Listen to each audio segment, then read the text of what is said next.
Yeah. That. Hi, everybody. This is Messy Jessie. I'm gonna look into move this wood. Hopefully, I told you, getting fucked up. Sorry about brushing right now. Just for some reason, it's not real easy.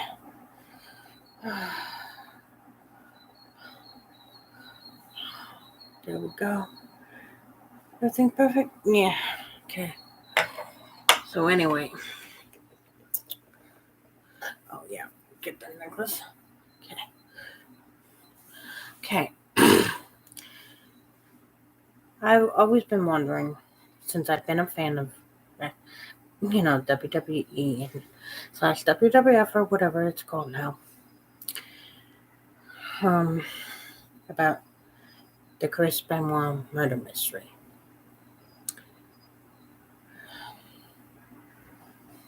My take on it, I'll let you know what my take on is after this video is done. We're gonna look into the murder mystery. You're only gonna hear the audio and stuff. But we'll do the facts first. Listen to some more videos. Okay? And I agree with the disclaimer, and I want to thank usage after having dealt the with Stanford several Wrestling and I will mention the videos that I'm using. Okay? I like to thank the Stanford Wrestling Secrets YouTube channel for this one. So here we go. Exclusively here on YouTube, Stanford Wrestling Secrets explores the behind-the-scenes world of WWE. Watch right through to the end for information about this story you've not heard anywhere else. Fact number 1. In the months leading up to his death, Chris Benoit was apparently becoming increasingly paranoid. Benoit believed that he and his family were being stalked. According to an interview on Talk Is Jericho, Benoit's sister-in-law said that Chris began changing routes he would take home from the gym and the airport, fearing he was being followed. Taken from the Wrestling Observer newsletter, July 2, 2007 edition, quote, "He wouldn't let his wife leave the house after 6 p.m. and refused to let his son play outside the house." Was there evidence proving Benoit's fears? Was there someone who was stalking the Benoit family, and could they have knowledge of their deaths? Fact number 2. Months before their deaths, Nancy found out that Chris had set up a bank account in the name of his ex-wife in Edmonton and had even taken out a new life insurance policy, listing his ex-wife and oldest children as the beneficiaries. After confronting Chris and allegedly demanding he change the policy into her and Daniel's name, he refused. Was this tragedy so premeditated that Chris had begun settling his affairs months before he carried out the murders of his wife and son, before ultimately killing himself? Fact number 3. On Saturday night between 3:53 a.m. and 3:58 a.m., after Chris had allegedly murdered both his wife and son, he sent 5 different text messages to 2 friends in WWE, using both his and his wife's cell phone. One of the recipients was confirmed as Chavo Guerrero. Taken from the Wrestling Observer newsletter, July 2, 2007 And Chavo knew of Chris because of Four his of father the 5 messages whoever stated. My physical friends address with Chris is 130 before Green Meadow Eddie Lane, died. Fayetteville, Georgia, 30215. The other message stated, the dogs are in the enclosed pool area. Garage side door is open. It was reported widely that WWE management was not made aware of these Why text would he messages send such a cryptic until message? 12:30 p.m. on Monday. Ladies and gentlemen. It wasn't until then that WWE had contacted local authorities in order to check on the Benoit home. Fact number 4. No suicide note was found. If it was a suicide, This whatever, there would be a note. Pointed to by people who claim that it was not, in fact, Benoit that committed these acts. That someone else, in fact, murdered Nancy, Daniel, and Chris. As comes with major celebrity tragedies such as this, it often becomes difficult to separate the facts from the urban legend. One such rumor often mentioned is the mysterious knock on the door that Chris apparently answered on Friday night while on the telephone with a fellow wrestler. As the story goes, people mentioned that the wrestler on the phone heard a knock on the door. Chris went to go answer it, and then commotion ensued.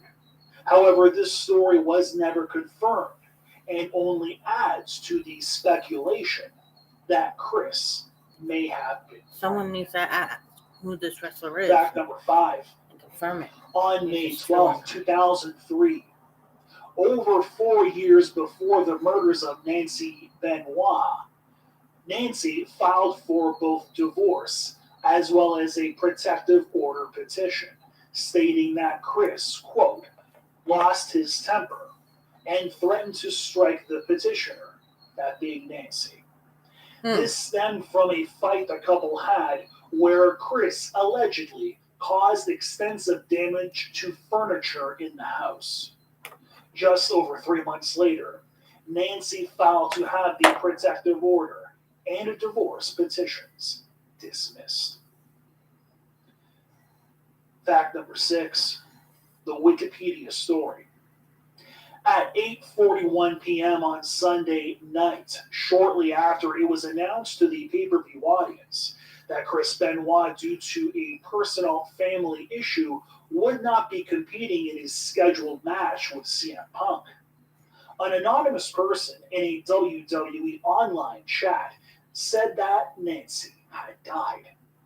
The Wikipedia update made several hours later appears to have come from a computer located in Stamford, Connecticut. Obviously, Stamford, Connecticut is also where WWE global headquarters are located. Exactly. Shortly after this was posted, it was removed, and there were no sources associated with this Wikipedia page edit. So someone knew After several hours of police questioning the individual who was in Stamford, who worked in Stamford, was no longer part of the investigation. The connection to Stamford was considered simply a bizarre coincidence. Why didn't anyone look into this bizarre coincidence? 7. Chris Benoit grew greatly depressed and had increased drug usage after having dealt with several deaths of professional wrestlers who were very close to him. The deaths of close friends Eddie Guerrero, Mike Durham, who fans would know as professional wrestler Johnny Grunge, and Victor Black Cat Marr, who Chris considered his best friend when working in Japan. Taken from the Wrestling Observer newsletter, quote, Nancy told her friend in what was one of her last conversations that Chris's drug usage, which she claimed escalated badly after the death of Guerrero, had worsened of late, and he was even more paranoid. Fact number 8. The media is notorious for wanting easy answers that could fit neatly in a scrolling chyron at the bottom of a newscast. This news story was no different. The sports story of the day was steroids, and quickly the media, after seeing the images of the muscular physique of Benoit, wanted to chalk this up to a bout of roid rage. However, Dr. Gary Wilder, considered an expert on the field of anabolic steroids, said, quote, "That was a premeditated act, and that's not roid rage. I would wonder whether there was some underlying psychiatric abnormality that was unmasked by being on steroids." Sadly, we may never really know. Thank you for watching. If you enjoyed... Okay. Now I found this one. We got the Chris Benoit murder Wikipedia mystery. Because it is kind of weird how someone posted about their death before it was even announced. Hours before. So someone who posted that from Stanford knew about this. I mean, come on. Why didn't anyone try and find out who it was who posted this? Instead of just putting it as a serious abnormality? Whatever. I mean, found dead in his Atlanta home along with his wife and young son. They say they cannot believe this has happened. What role steroids played in the Benoit murder-suicide, the tragedy has made clear. Most I have battled and lost.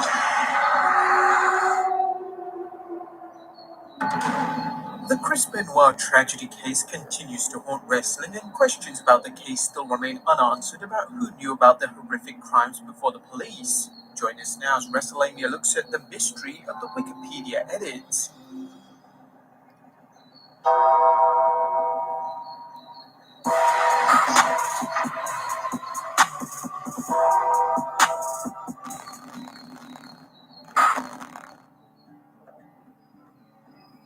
On Monday, 25th June 2007, police discovered the bodies of Chris Benoit, wife Nancy, and their 7-year-old son Daniel. It didn't take authorities long to rule the case a murder-suicide, but nearly 13 years later, there are elements in the case that lead some people to cry conspiracy. These include the bizarre situation where someone posted that Nancy Benoit had been murdered at least 13 hours before the police discovered the bodies. 13 The hours. details of the crime have been covered in our Behind the Titantron series, but people continue to talk about one of the most incredible aspects of the case, the fact that someone altered Chris Benoit's Wikipedia page before the tragedy was public. The edit was made on 25th June at 12:01 a.m. and read, "Chris Benoit was replaced by Johnny Nitro for the ECW Championship match at Vengeance, as Benoit was not there due to personal issues stemming from the death of his wife Nancy." Even before the police discovered the body at 2:30 p.m. in the afternoon, a good 14 and a half hours later. As you probably know, Wikipedia is an online encyclopedia. More importantly, it is written collaboratively by largely anonymous volunteers who write without pay. Anyone with internet access can write and make changes to Wikipedia articles, except in limited cases where editing is restricted to prevent disruption or vandalism. As such, this means that anyone can edit or add entries to Wikipedia, with some restrictions as editors have locked certain pages for various reasons, including vandalism. Wikipedia's editors strive to include sources for information contained in its articles. This came into play when the Benoit article was changed and the tragedy surrounding Nancy Benoit was mentioned before it became public knowledge. As noted by the Atlanta Journal-Constitution, according to a timeline posted on Wikinews, which is the source of the non-profit foundation, within an hour of the 12:01 post, the edit had been changed with the comment, "Need a reliable source," saying that his wife died is a pretty big statement. You need to back it up with something. Another hour went by. Then a second anonymous edit, using what appears to be an Australian internet service provider, added the attribution, "according to several pro wrestling websites." Again, the edit was changed after 20 minutes with the comment, saying several pro wrestling websites is not reliable information. The changes to the Benoit article caught at least one editor's attention, hence the request that the person who posted it provide documentation, i.e. a source. As noted by Astoria Entertainment News, the online encyclopedia allows anyone to update entries, but the additions must be vetted by site administrators. According to the article, Wikipedia was notified about the eerie post, and Wikipedia contacted Fayetteville Police around 11 a.m. Wikipedia.org said the posting went live on their site on Monday at 12:01 a.m. Eastern Standard Time. Police, however, say they found the bodies Monday at 2:30 p.m. Eastern Daylight Time. Wikipedia subsequently locked Benoit's page while the case was being investigated. The post proved problematic for the police investigating the tragedy. According to a report by ABC News, it is unbelievable what a hindrance this has put on our investigation, said Lieutenant Tommy Pope, a spokesman for the Fayette County GA Sheriff's Department. We've got to put a lot of effort and time into working to prove or disprove that someone put up a hoax situation or that somebody was conceiving the death from out of state. Pope said, adding that investigators have been flooded with tips regarding a web posting that's very likely a bizarre coincidence. Why didn't they investigate this? Speculation about what the person may have known. Most troubling was that the person's internet protocol, aka IP address. Did someone who posted this knew what was going to go down, or knew that it happened to Chris Benoit and his wife? Or was this person involved in the murder of Chris Benoit and his family?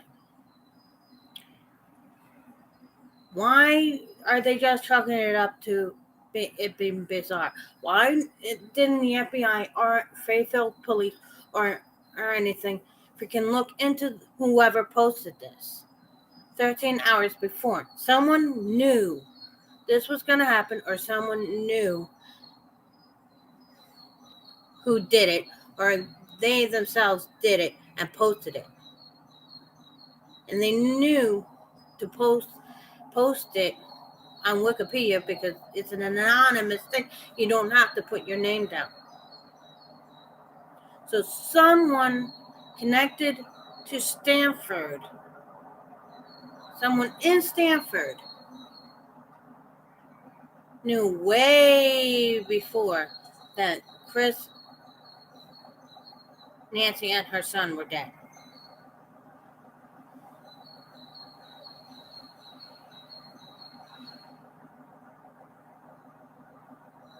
I mean, in my opinion, they didn't investigate this thing right. If someone did something like that, why didn't they go after that person? Unless that person couldn't be touched, can't be touched, because it would make a big scandal. That someone, I have to say, in the WWE / WWF is involved in this. Someone with a big name. That would ruin the whole company and bring it crash into the ground. It's someone with a very big name.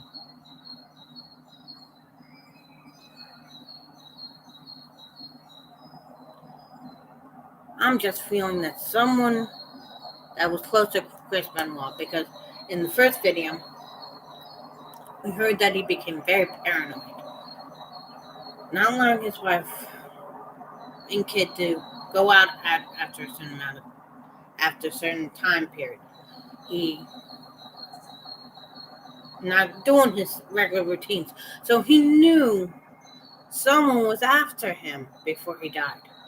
Does that sound like someone who was going to murder his family and himself? No. It sounds like someone, like he got involved in something and he got petrified because someone threatened him and his family, and he didn't want them catching him off guard. He was trying to protect his family. he was afraid of this person or persons. And in the end, they did catch up to him. Murdered him. Made it look like a murder-suicide, because it was easy enough to do so. Make the bizarre calls, and then make the bizarre post into Wikipedia. Because why would it take 3 days for the body to, one, be discovered? It doesn't take 3 days to kill people. Okay?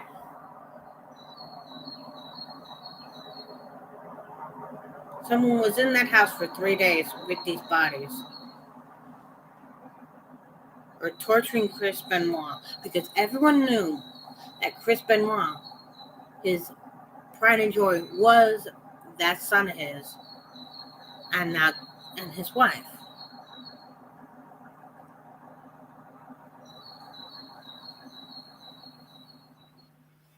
I don't know what happened, but that's how I'm seeing it. Came from Stamford, Connecticut, home to the WWE's headquarters. An IP address can be hidden, but eventually it was revealed to have come from Stamford. On 29th June 2007, the person who edited the Chris Benoit page posted the following message at Wikipedia's Wiki News site.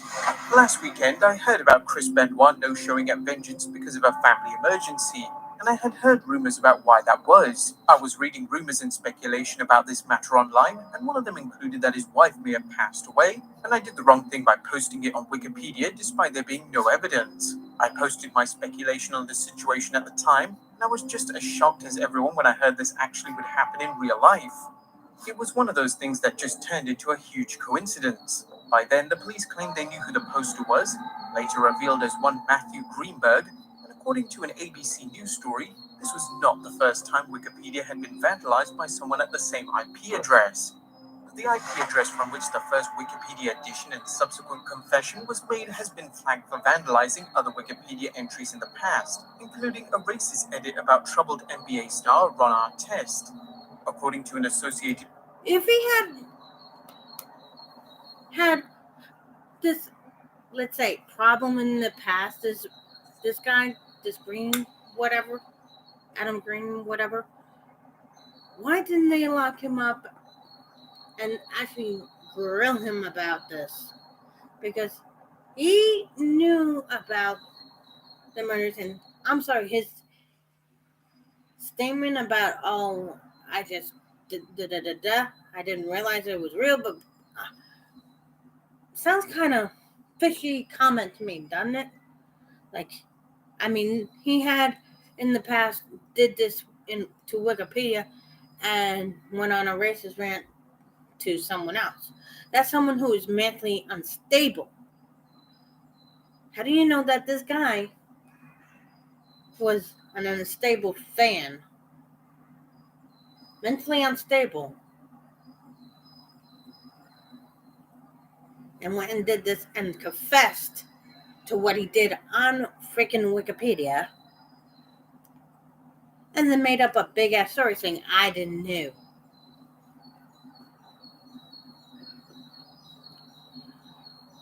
Kind of fishy how he tries to cover his ass in a way. Saying, oh, I heard. How did you hear about his wife dying before she died? Unless you were involved in it. Or you know someone who was involved. Okay? And this guy does not seem mentally stable because he went on a racist rant on Wikipedia before to another person. Press article from 3rd July 2007, the police discovered the man who edited Benoit's page was a 19-year-old man who lived in Stamford, Connecticut with his parents. The man allowed detectives to take his computer and videotape their interview with him Friday. Police said he was very cooperative, said Captain Richard Conklin, head of the Detective Bureau. He will not face charges, police said. It appears the posting was a coincidence. The Stanford Coincidence mystery my results. ass. Coincidence my ass. He knows something. And they didn't grill him. They just took his what he said verbatim and let him go. When he was shown to not be mentally stable in the past with Wikipedia.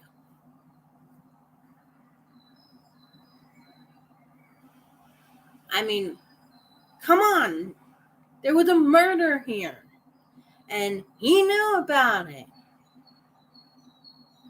I'm sorry, but a mentally stable person who knew about a murder before anyone else sounds kind of suspicious to me, doesn't it?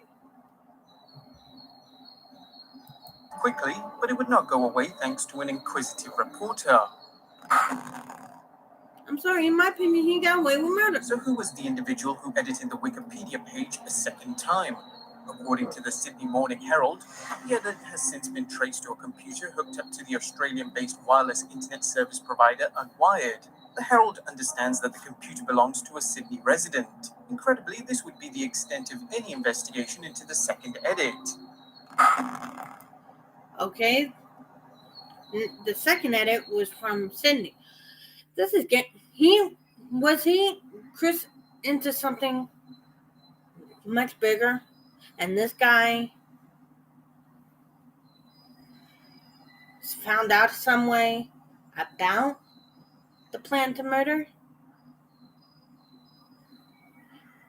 Did he know someone who lived in Sydney? Or were they part of it? This person in Sydney and him? Did someone pay someone from Sydney to this guy to report this? And this person in Sydney also paid for someone to actually do these things? Or did he do it himself? This is this is where you start trying to find a paper trail. This is where you try and find the people who know about what happened before it happened and find out what they know and grill them until they tell the truth. Put them through lie detector tests. Do all kinds of things to where they will open up. Because I'm sorry, something's fishy here with the Wikipedia page. Someone knew beforehand, and both these two people knew.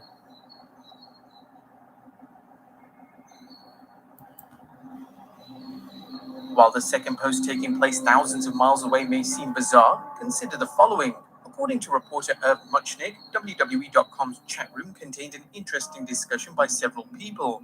The chats began at 9:41 p.m. on Sunday and contained this exchange.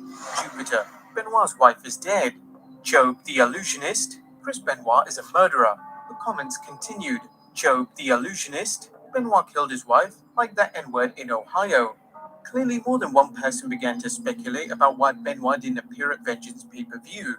Indeed, according to Irv Muchnick, God the Illusionist was found to be Sheldon Chandler, a fan in Orlando, Florida. Some people was really trying to guess where he wasn't there.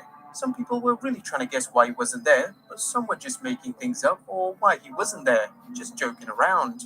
Usually when people are joking around, I join in and I always try to make up the most outrageous thing I could think of, and just all of a sudden what came to my mind was to type that Benoit killed his wife, like that guy in Ohio did.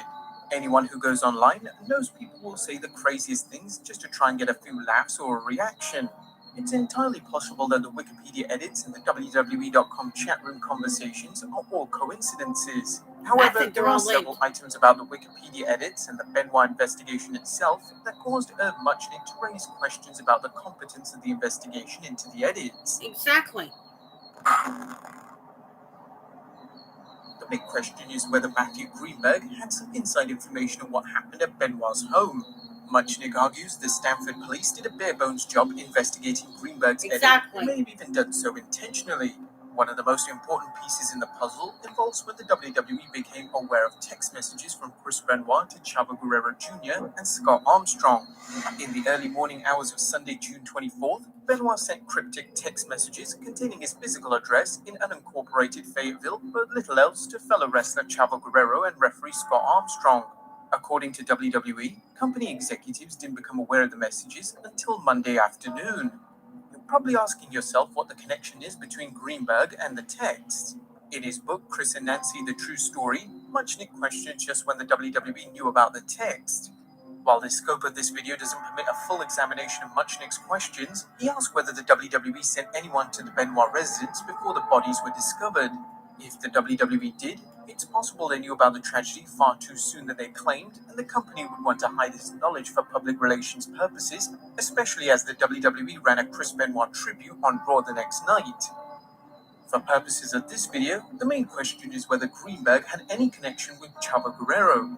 As we've seen, Greenberg was notorious for vandalizing Wikipedia entries, but in one case, he removed offensive comments from Chavo's Wikipedia page, leading some to think there may be a link between Chavo and Greenberg, the insinuation being Chavo may have tipped Greenberg about the text. Muchnick investigated the Stanford police investigation of Greenberg, which included a videotaped interrogation. Muchnick questioned the thoroughness of the investigation, pointing out he couldn't accept at face value the Fayette County report's bland assurance that Stanford PD forwarded a bland assurance that Matt Greenberg was harmless.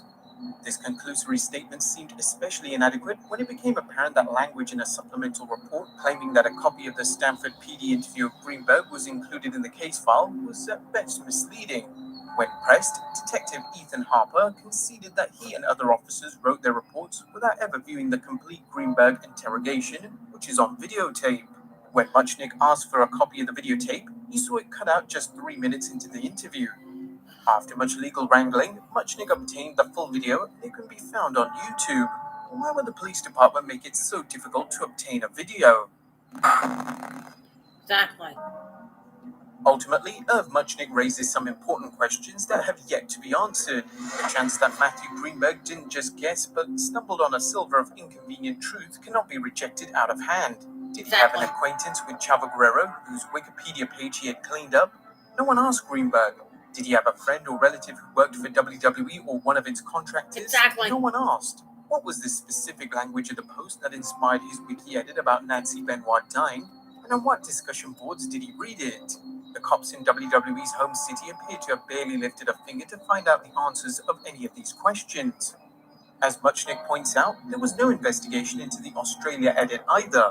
The WWE's apparent ability to spin criminal investigations their way can be seen with the 1980s case involving the investigation into Jimmy Snuka's alleged involvement in the death of his girlfriend Nancy Argentino. Was there any pressure on Stanford police to quickly write off the Wikipedia edits? Was it a shoddy investigation, or was it as thorough as one could expect? Whether Matthew Greenberg made a Wikipedia edit about the Benoit case without any knowledge of the case is certainly possible. However, there is the possibility that Greenberg knew someone in the WWE who was tipped off that something was amiss, but we may never know as the Stanford police quickly dismissed it as a coincidence. Where this is questionable are the errors found in the investigation by reporter Irv Muchnick. There's definitely errors in the There you have it, guys. A look at the bizarre case of the Wikipedia edit that seemingly showed knowledge of the Benoit tragedy before the police did. Do you think these questions have been answered, or should they be looked into further? Let us know in the comments down below. Subscribe if you haven't already. I mean, come on now.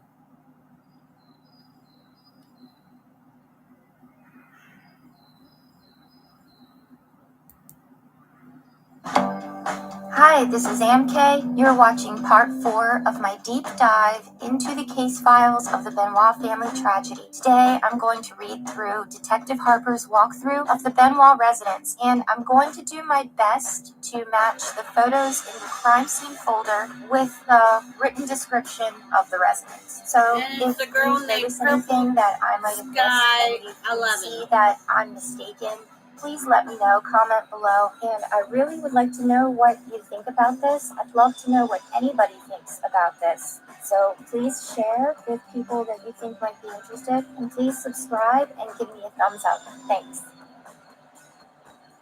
And as usual, just a quick recap that the neighbor, Holly Schrepfer, was the first person to enter the home or the crime scene. And why was the neighbor the first one? Because somebody from the WWE told the dispatcher in Fayette County, Georgia, to specifically contact that neighbor.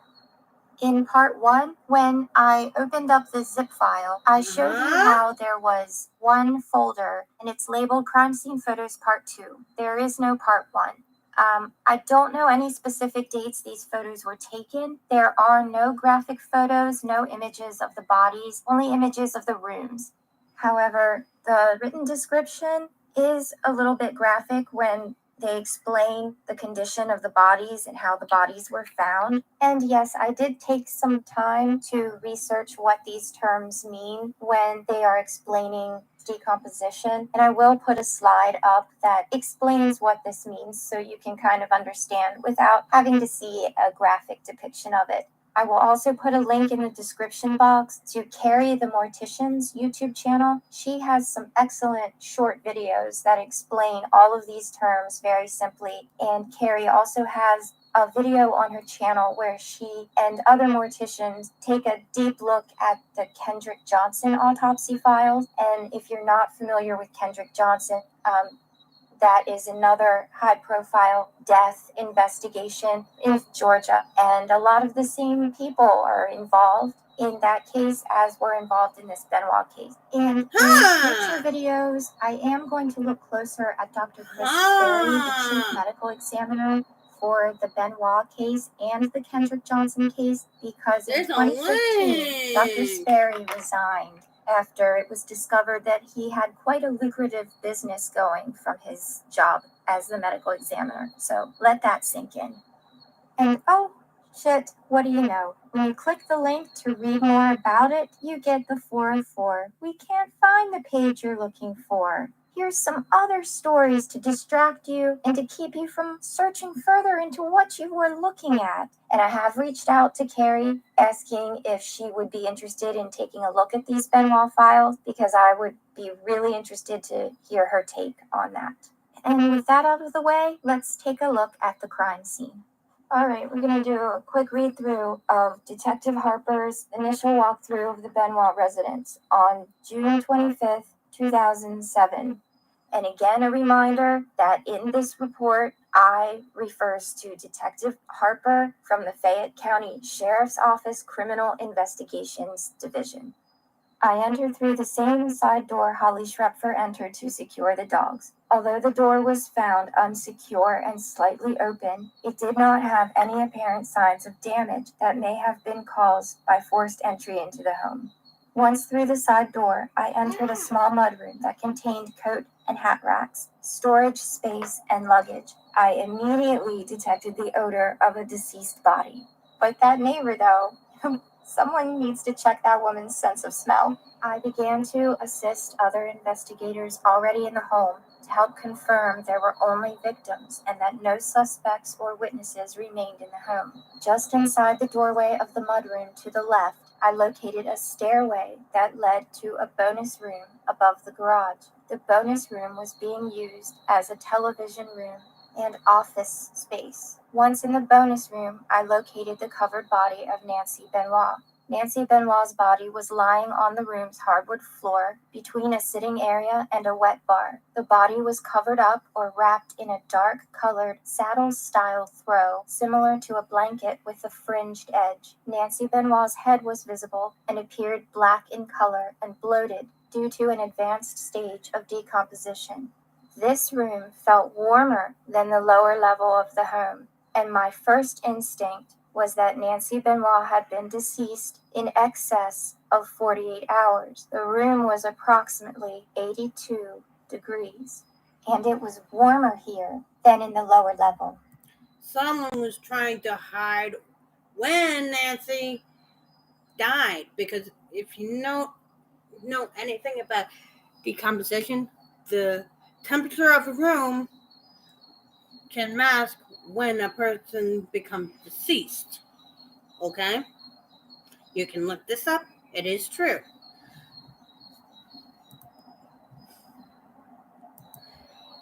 Can a temperature of a room change the time of death? It says here, algor mortis. As body temperature is controlled by the hypothalamus, whatever, the hemostatic feature can no longer be maintained after death. And let's see, how does temperature affect time of death?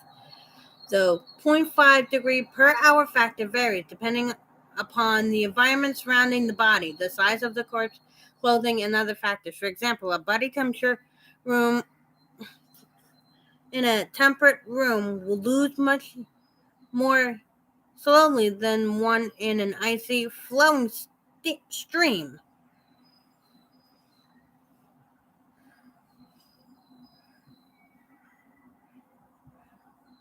Let's see. How does a forensic witness determine time of death? How much time does it take for a body to come to root? Algor mortis is the second stage change in body temperature.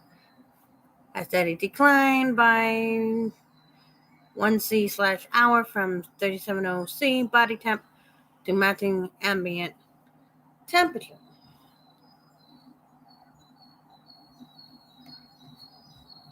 Let's see. Can raising the temperature in a room change the time of death?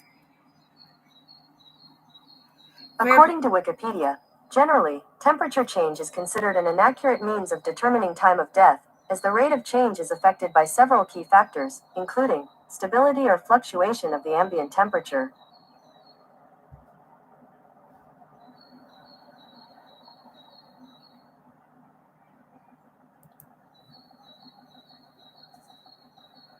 I mean, you can look it all up yourself. Temperature.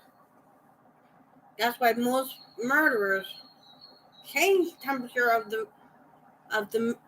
where the bodies are to either lower the temperature or higher the temperature so they can mask the time of death. Okay? Remember that. A white cord was also visible and appeared to be tied around Nancy Benoit's neck in a manner to cause strangulation. I also observed a pillow next to Nancy Benoit's head and a coaxial cable lying next to her body on the floor. A second pillow was located next to Nancy Benoit's exposed feet. A Bible was also located laying next to Nancy's head. The Bible was closed and did not appear to have any passages specifically marked. In the room, I noticed a large amount of wrestling memorabilia and photographs. These items were on the walls and sitting out around an office area. The office area held a desktop computer and was covered with paperwork and documents. The room contained no obvious signs of a struggle. The photographs and papers lying on the desk and on boxes appeared to have... It's like, remember that phrase. Doesn't look like there was a struggle there. So this is a secondary crime scene. She was murdered somewhere else and placed just so, with a Bible by her, 2 pillows, and a blanket covering her, with everything, with all these cords and everything in this office. And someone raised the temperature in this room. Why didn't they do fingerprints on the thermometer? You know what I'm saying? Someone who raised that placed that body there. Okay? Because no one would have a room that hot. Okay? Someone had to raise the temperature to hide something. Been placed there and not thrown about the room. After looking around the bonus room office, I went back down to the... I'm looking and at on the boxes paperwork. appeared to have been placed Let's see here. there and not thrown. Let's see what it says here. Let's see. There's a lot of there's an HHH. I wonder what HHH means. Triple H, maybe? Let's see here. Jerry. I can't read the name there. Kishi? Maybe that's how he spells for Kishi?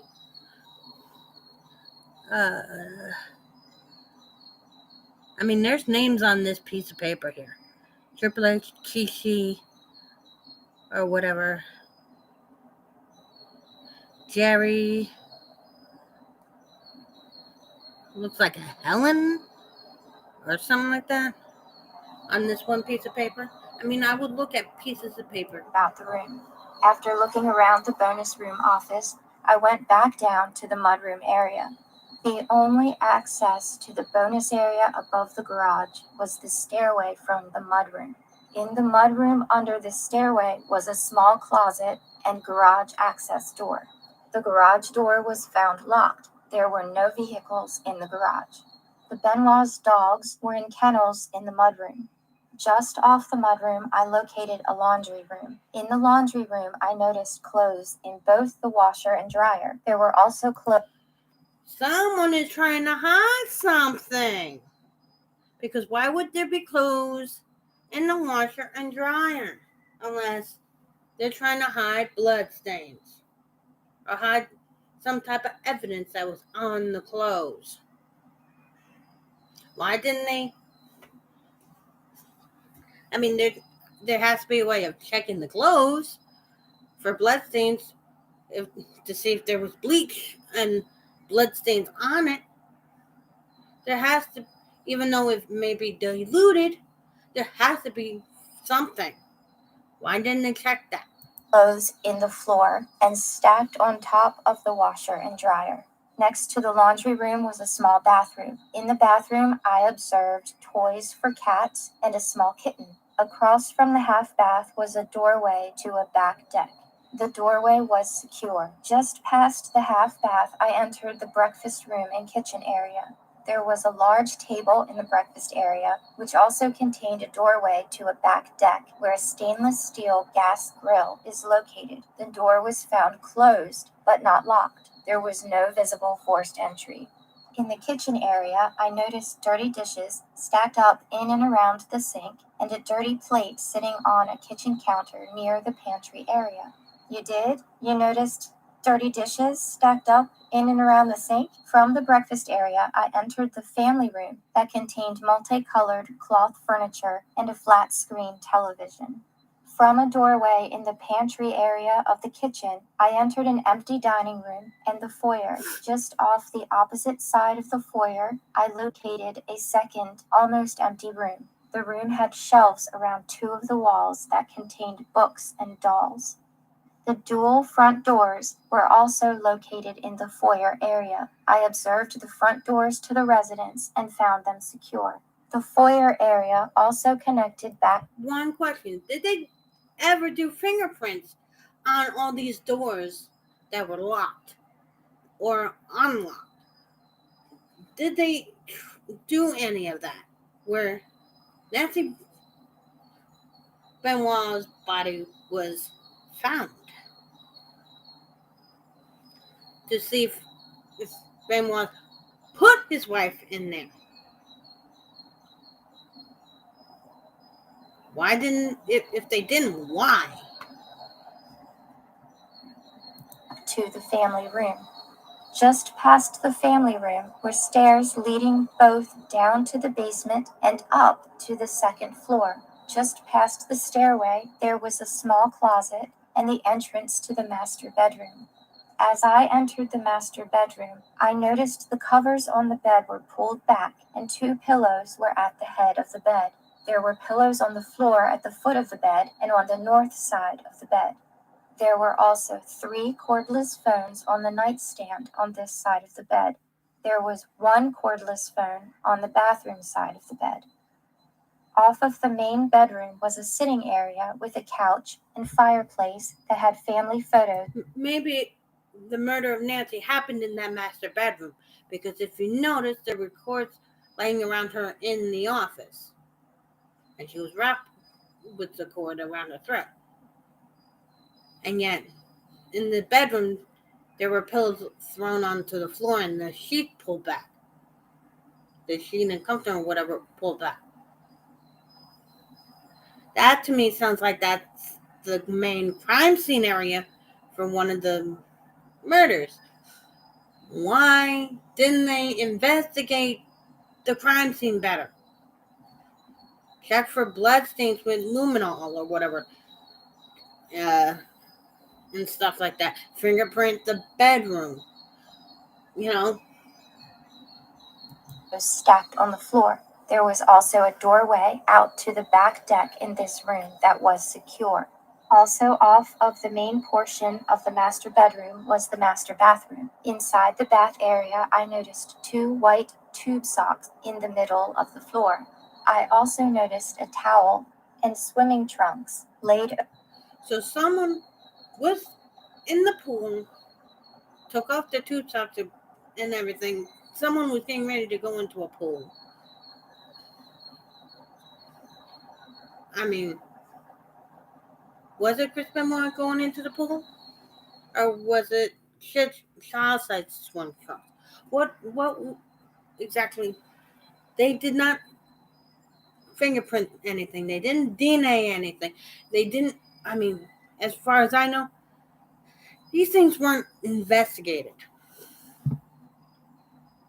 No footprints, boot prints, shoe prints was taken. Over the front of the bathtub and what appeared to be a woman's bathing suit on the back side of the tub. So it's a woman's bathing suit, swimming trunks. My question here is, were they adult male swimming trunks or were they children's swimming trunks? Exactly. And why I'm curious about that will eventually come to light. After passing through the bathroom area, I noticed a walk-in closet. As with the mudroom, I noticed luggage in the closet, along with clothes and shoes. After walking through the main floor, I made my way back to the stairway. Maybe she was leaving, and it was placed in the closet after the murder.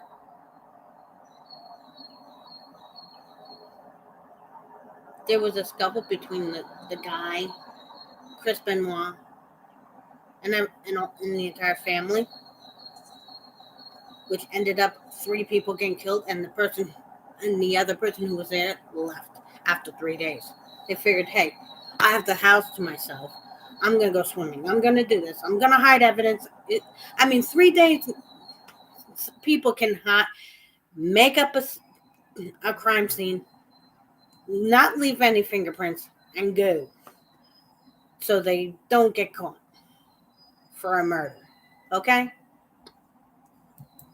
And went upstairs to the second level. At the top of the stairway, I turned left into Daniel Benoit's bedroom. The body of Daniel Benoit was located in his bed, lying on his stomach, with the left side of his head resting on his pillow. Daniel Benoit was wearing a long-sleeved blue shirt and long pajama pants with soccer and basketballs on them. Only a small portion of his skin was exposed. Post-mortem lividity could be seen in exposed parts of his body. I observed an amount of a dry foam-like substance or dry fluid that appeared to have been expelled from Daniel Benoit's mouth and possibly his nose. Daniel's body was still somewhat rigid from rigor mortis, leading me to believe he had been deceased approximately 2 days. The temperature in the room was approximately 72 degrees. The covers on Daniel Benoit's bed were pulled back and his head was on his pillow. Daniel Benoit's body was on top of the turned down covers. On the bed next to Daniel Benoit, I observed stuffed animals and a child's bedtime Bible. In Daniel Benoit's room, I noticed another Bible placed against a dead body. Just like Mom. I'm starting to see this is all staged. Why didn't the cops investigate this better? Because to me, it sounds like someone was in there and murdered these people and tortured Benoit for something. Because it's kind of eerie how both mom and son both have a Bible in their hand. Bible by them.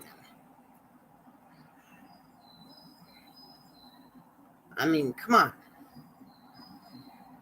That's kind of wrestling toys. Some of the toys were made to appear like his father, Chris Benoit. The room appeared to be in order, and it did not appear that a struggle took place in the room or on Daniel's bed. So which means this is a secondary crime scene also. Just like Mom. Daniel's room contained an entrance to a closet and a restroom. The restroom also opened up into the small hallway near the stairway just outside Daniel's room. The upstairs portion of the home held an open area that appeared to be used as a play area. The open area contained toys and a small desktop computer.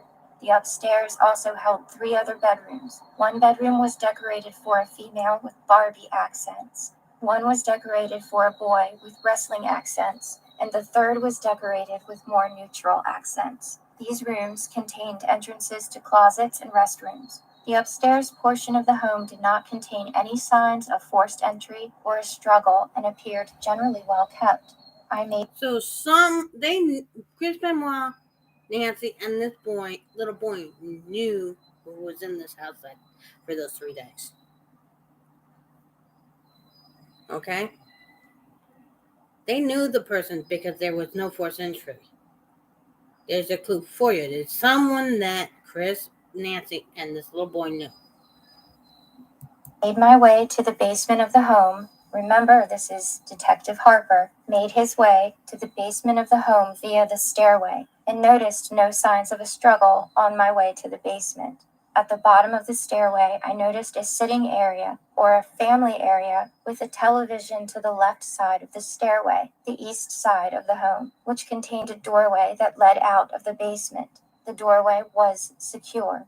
Just off the sitting area was a kitchen area, complete with a breakfast-style space with a table. In the kitchen area, which was below or behind the stairway, I noticed a doorway that led to a patio area on the back of the home. The doorway was secure. From the stairway into the remaining portion of the basement, there was an open area with rooms off it and another doorway to the basement patio. The doorway to the patio was secure. There were no signs of forced entry or a struggle in the basement area. Near the sitting area on the front side of the home was a finished bedroom that contained a closet and full bathroom. There was also an unfinished storage area in the basement. On the far west side of the basement, I entered a gym area. Inside the gym area, I observed the body of Chris Benoit hanging from a piece of gym equipment. This next part is really important, how this is described. I know this is sort of grim, but please try to picture this as I'm reading this. Benoit had the nylon cable from the stack of weights on the weight machine hooked around his neck. There was a piece of torn white cloth around his neck in a manner as if to keep the nylon cable from cutting his skin. Why would he care if the cable is going to cut into his skin if he's preparing to commit suicide? Exactly. The weight stack on the machine had dumbbells stacked on top in a manner that would make the stack heavier. The additional weight consisted of 2 40-pound dumbbells. There were 2 large 100-pound dumbbells lying on the ground next to and beneath the body of Chris Benoit. Benoit's body and the dumbbells were found in a position consistent with Benoit initially standing facing the weight machine while holding the dumbbells. It appeared Benoit let his body go limp while holding the dumbbells, which in turn tightened the weight machine cable that was around his neck. The tightening of the cable caused strangulation. It also appeared Benoit may have held on to the dumbbells as added weight in a manner to keep the tension on the weight machine cable that was cutting off his airflow. Are you picturing this? It appeared as Benoit lost consciousness, he dropped the dumbbells, and his body rotated to his right side, causing his right leg to also rotate and bend, then finally ending up under his body. The added weight on the weight stack kept Benoit from settling all the way to the floor and ensured tension remained on the cable, cutting off Benoit's airflow. The added weight on the weight stack, which it says here was 2 40-pound dumbbells stacked on top. Now, I don't know about you, but to me, this sounds absolutely absurd. Exactly. And my son and myself will be going to the gym to test this out, to see if this is possible and to test the weight against what Benoit's body weight was. We'll see what we come up with. Remember, the official story was that he pulled the pin, and pulling the pin released the weights, but it was 6 pounds greater than his total body weight. Remember? And that he pulled the pin. There were no obvious signs of recent trauma or injury to Chris Benoit's body that would indicate a struggle took place just prior to his death. The room also contained no obvious signs of a struggle. There were 2 cellular phones next to Chris Benoit's body, and how do you know that his death wasn't caused by something else in another room and placed in there? Someone could have just easily wrapped that shit around, made the scene look like a suicide. Because if you notice, if you're strangling someone or if you're being strangled, you're going to be moving, okay? You're going to cause, a scene in the room. You're not just going to, it's a natural function of the body to fight back when you can't breathe, okay? Because it's not natural for someone to not breathe. Okay? The body and the brain go hand in hand here. For them to say that the room was neat and everything tells me that's another secondary crime scene. So there's 3 secondary crime scenes here. Okay? clear plastic water bottle behind the body. The water bottle contained a small amount of liquid that had a green in color tint to it. And why, if they seen 2 cell phones by him, why didn't they test the phones for fingerprints? Do wiretaps on this phone to see where this phone, if it was Chris Benoit's or Max's phone or whatever. Just asking. Later testing proved the liquid to be a form of green tea, and all of those tests and all of those results are in these files. There's so much in here. The remaining portion of the torn white cloth that was wrapped around Benoit's neck was also on the gym floor next to the body. Benoit's body showed discoloration and signs of post-mortem lividity. It appeared Benoit had been deceased several hours and rigor mortis had set in, causing the body to become ridged, but I think that they mean rigid.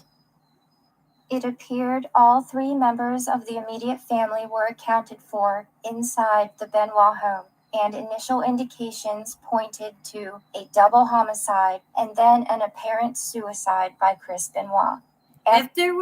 If it was apparent suicide, murder, suicide, let's look at past people who've done this. They would have left a note saying why they did this and everything else. They would have made a scene, making sure that they put all the blame on themselves for doing this, and as to why they murdered the woman. There would have been paper trail as to why Chris would have done this to his wife and son, but there's not really evidence to that fact.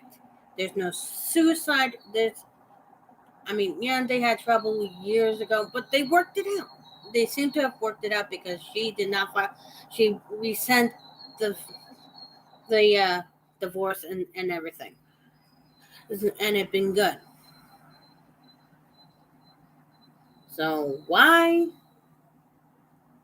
about a year or so later, would he murder her, his son, and commit suicide without letting someone know why he did it? No suicide note. Nancy would have said something to a therapist or something. She would have said something that they were having trouble in the marriage. That Chris isn't Chris, so da-da-da-da-da. You know what I'm saying? There would have been some type of problem there. You know what I'm saying? But After making the walkthrough of the scene, Detective Harper met with Lieutenant Pope, the ranking supervisor at the crime scene. Lieutenant Pope had begun directing investigators and deputies on tasks to be performed. The Fayette County Coroner's Office was notified, and the Sheriff's Office Crime Scene Unit began to respond. At the Benoit residence, Detective Turner was given the task of contacting family members of the victims and others concerned about the incident, including friends and coworkers. Detective Harper, again, Detective Harper, was given the initial task of obtaining a search warrant for the property. I hoped that after obtaining a search warrant, I would gain information that would shed light on issues that led up to the incident. I met with Judge Chris Edwards of the Superior Court and obtained the search warrant. Then I placed a phone call to investigators at the scene, advising them of the signed search warrant. I then returned to the Benoit residence. And I'm definitely ending part 3 there, because after they get the search warrant, and the copies of the search warrant are in this file, I'm going to start off part 4 with that. And once they get the search warrant, then they can start looking for more evidence. They can start digging through papers. They can start moving the bodies. They can start dusting for fingerprints, doing all of that stuff. So, and I know it may seem like I'm nitpicking at all these tiny little things, and maybe when you look closer at it, it's nothing, but still, I think somebody needs to ask these questions. And some of the people that were involved in this, I have some examples of other things that they were involved in. There's some interesting twists here. For instance, the Wikipedia mystery. How was it possible that some kid could post about these murders before they happened? And Sherry Martell, the other woman that they mentioned in the statements, there's some very odd things that went on. And there was also another death. A former tag team partner of Chris Benoit's, Biff Wellington, was found dead.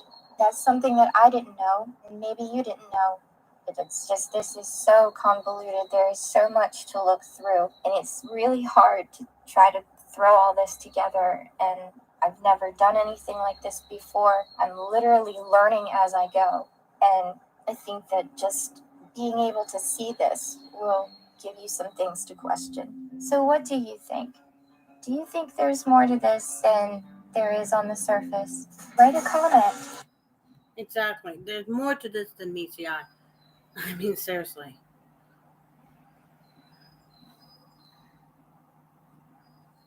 There's more to meet the eye when it comes to Chris Benoit.